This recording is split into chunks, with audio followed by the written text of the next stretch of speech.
Hi, today I am going to prepare roasted mutton curry or Rara Gosht. Now this is not my own recipe. I have looked it up and saw it on videographer.com and I prepared once. I liked it, the taste of it and the texture, and so I thought I'll share again. I changed a few things, not many, and according to my quantity, and so I will like to share that experience again with you all.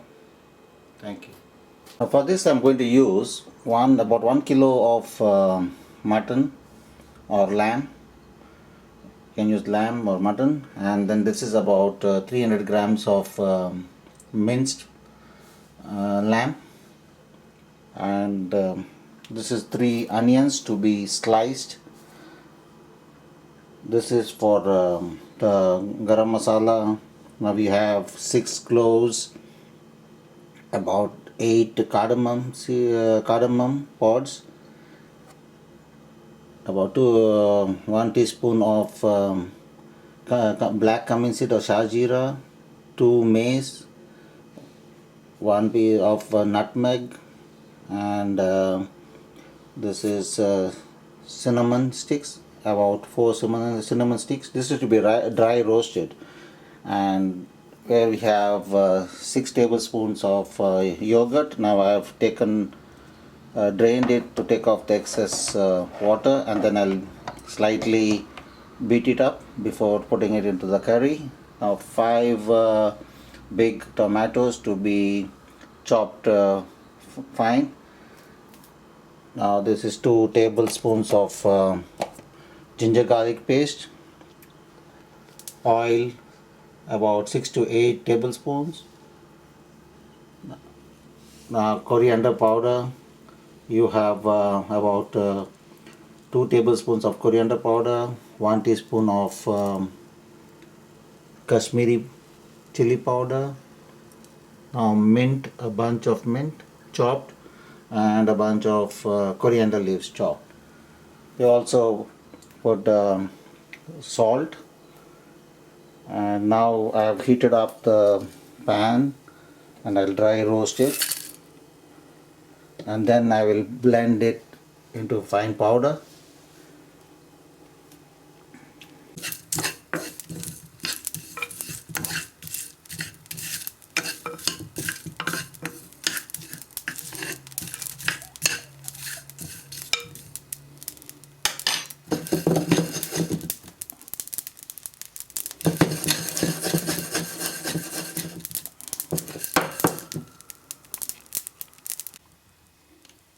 Now this is dry roasted, and now I will put it in this blender.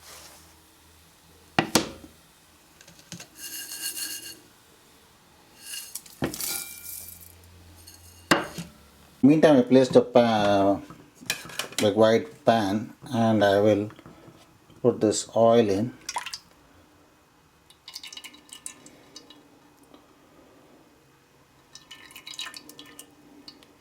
So when the oil is hot, then we'll put in the mutton pieces and we'll fry it in that.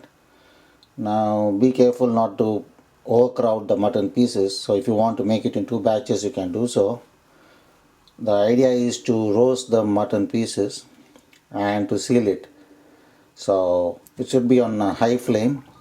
So once the oil is hot, then you put in the mutton pieces, and so do it in 2 batches if it is too much. If it's like small quantity, now this quantity I would do in 2 batches. And yes, the powdered dry roasted this garam masala, so it's now powdered, and now I will add the mutton pieces. This is, I made boneless. You can put it bones also. Then is separated the pieces so that they fry well in them, and I'll turn them up, and they should get a nice color. So if you crowd it, then it will steam, and then you will get more water. You don't want water to come out. You want it to retain its water in.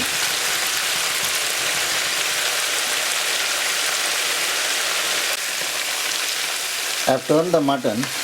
Now see it's getting the color and also getting roasted. Now in the meantime I've also sliced the onions. Now once all the pieces are fried, and you put back the pieces into this pan, and then you put the onions in and then fry the onion along with the mutton pieces and brown the onions in them itself.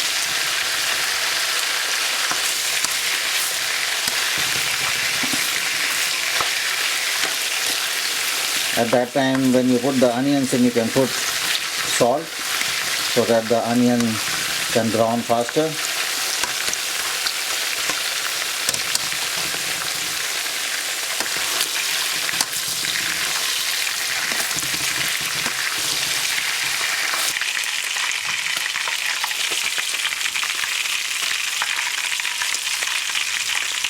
I have nearly finished frying all the mutton pieces or lamb pieces, and I'll put back everything in and then put the onions.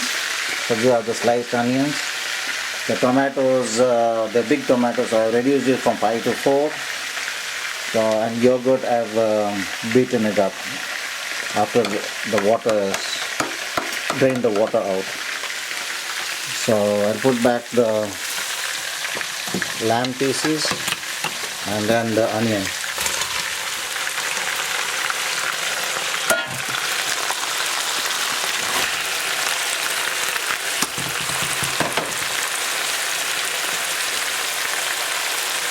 And then I'll mix it up and allow the onions to fry.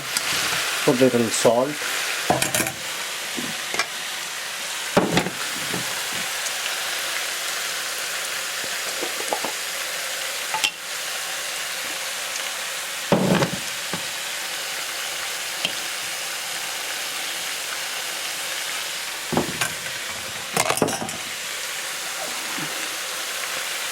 About 2 teaspoons of salt I put.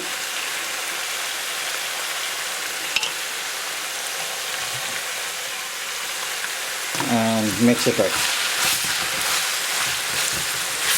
This is on high flame again. Let the onions fry nicely with the mutton. Now this way may take up to 15 minutes. So just ensure that the onions are fried. So once the onions are fried, then we'll put the ginger garlic paste and fry it for about a minute or so, and then we'll put the coriander powder, the Kashmiri chili powder, and the yogurt, and then the mint leaves and the coriander leaves. You will notice that the onions are brown now, so we'll add the ginger garlic paste and fry it for about a minute or so. Mix it well. The coriander powder and mix again, and then add the chili powder. Now the chili powder again depends on your taste. If you like more spicy, then add more, or 1 to 2 teaspoons for this quantity. So all depends on what you want. So and now mix it well, and then you add the yogurt and tomatoes and the coriander leaves and mint.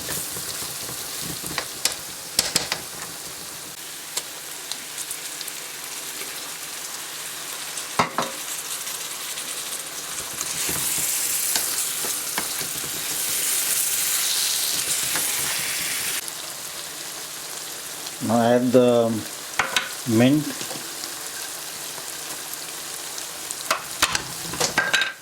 coriander leaves, and mix well. And add the tomatoes too.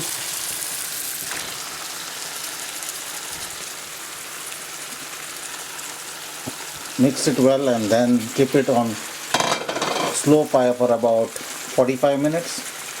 I'll keep for 45 minutes. Now depends on the flame and the quantity. So with the closed lid, you keep it on slow fire for about 45 minutes or so till it becomes about 3/4 cooked.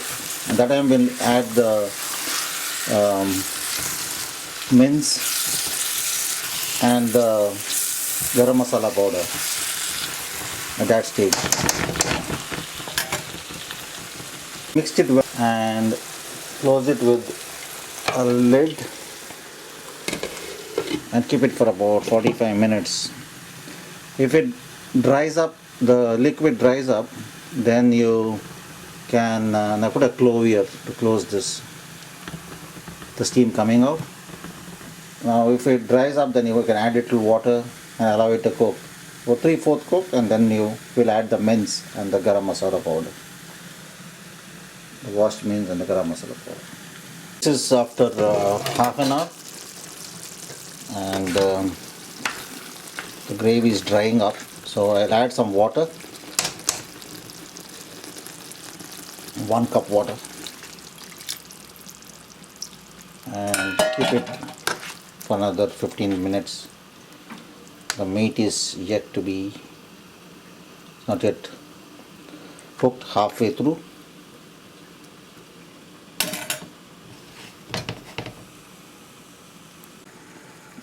Now it's around 45 minutes. I'll check whether the meat is cooked.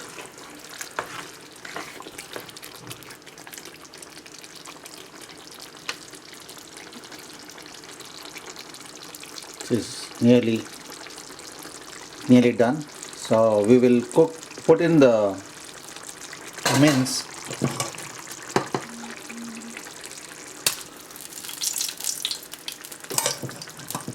and mix it.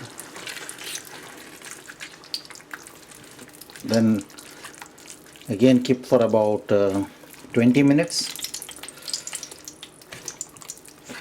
for it to cook nicely, for the mince to cook. And also now you can add the garam masala powder in this too.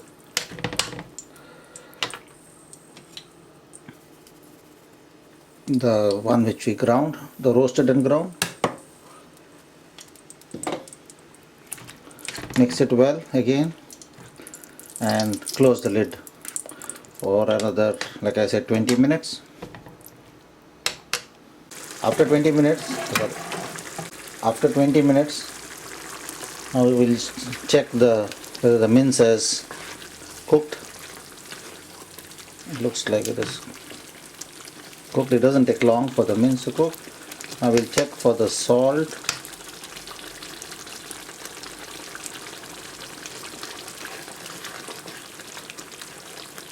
Salt looks fine. Allow the gravy to evaporate a bit. So the meat would have cooked by now. Yeah.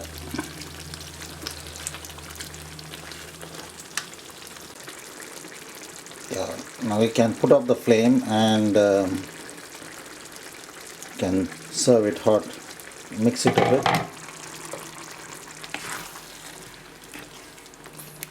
Yes.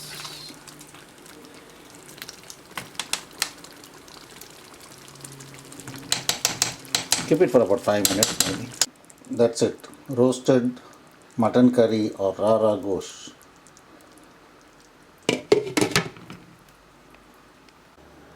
Remember, remember the whole process takes around, may take around 1.5 hours to 2 hours. So it's not for, if you want to do something quick, it is not for that. You'll have to do it in advance. And yeah, this is the final result. So happy cooking.